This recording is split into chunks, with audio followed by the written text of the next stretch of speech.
was saying the benefit for Brooklyn with James Harden is that the attention him and Kevin KD create leaves shooters open. And that's just part that, I mean, obviously you guys had that too. How did you feel you guys tried to close out on Joe Harris and Green and some of those guys? Did you kind of do the best you could in your view in that moment? Because obviously James and KD just create that much attention, because those two were pretty effective tonight from beyond three. Yeah, obviously, they made 9 solo, but at the end of the day, like, you got to help. Like, you have two of the best players in the world, playing one-on-one in the top of the floor, in the wing. You got to be active. This is what they do. They wake up and they come to a game, they score 30. If you're not, aggressive, that you're not locked in against them, they're going to score 50. So at the end of the day, we try to be active. And obviously, there's going to be nights that we are active and other guys going to have great nights. But at the end of the day, if we can contain KD, James, or in the future, Kyrie Irving, it gives us a chance, to win the game. Yeah.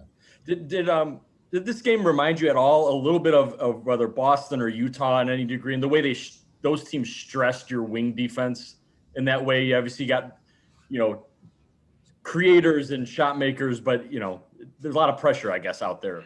I got to go back and now, watch those games. I really don't remember those games right now, but yeah.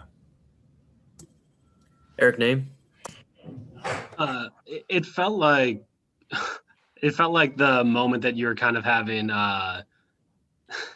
some success against Durant, where you guys made it kind of tough on him, was when you were coming with some of those late contests. Just what is your kind of mindset there? Like, it felt like second quarter especially, maybe a little bit in the third quarter as well, he was missing some of those jumpers, and it did feel like maybe you were able to affect it in some ways, a help side defender. Kind of what's your mindset there? Our mindset is to obviously got to make it as tough as possible for him.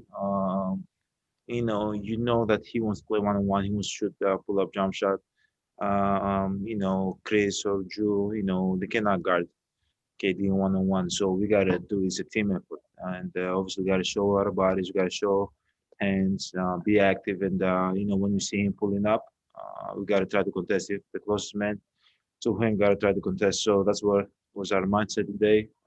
He affected him a little bit in the second quarter. But, going down the stretch, I think he kind of figured it out, and he was going away from the help defenders.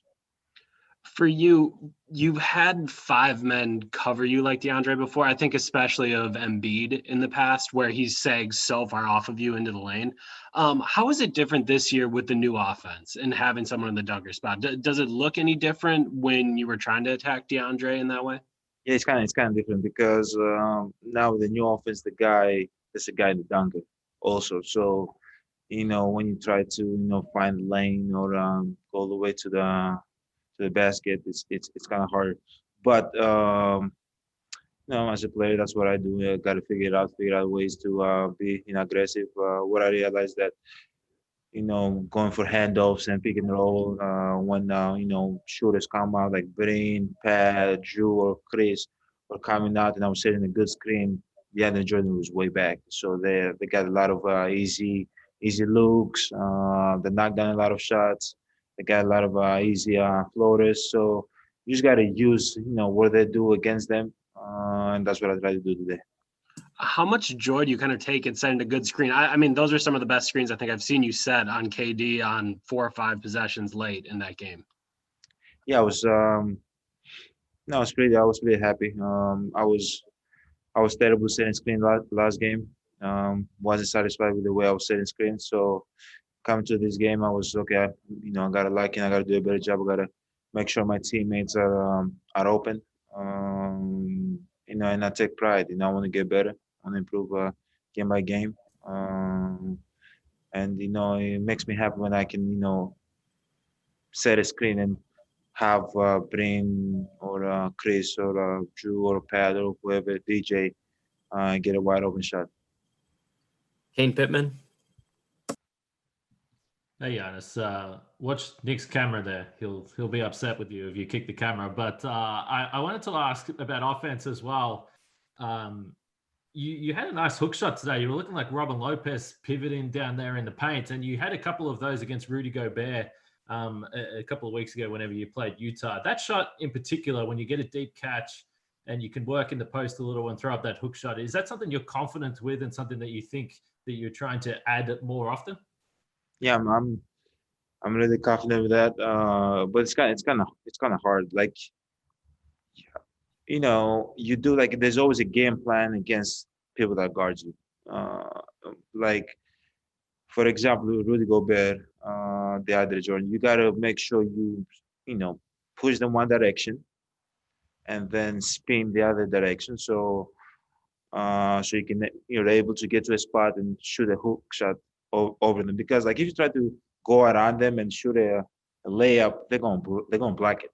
They're one of the best shot blockers in the game. So what is effective against them is a lot of hook shots, a lot of close jump shot, a lot of catch and go fast. Try to catch them while they're sleeping. There's always a game plan against whoever I'm playing, and but that hook shot, I feel comfortable with it. I got to keep working on it, and if going down the stretch, if you're able to get to a spot and rise up and shoot a hook over anybody, it's a good shot. Let's do one more to Joe Varden. Hey, Giannis. I just, obviously it's a long season, all that stuff. You got to be playing your best ball in May and June and July, and I get that. But playing Brooklyn tonight, and then you got the Lakers on Thursday, I think. I'm just curious where you think the Bucks are right now, how you feel you guys are progressing, and just sort of where you sit. Playing good basketball. We're playing together. We're competing hard. We're learning the game. We're learning our game plan. We're playing for one another. But at the end of the day, we got to keep getting better.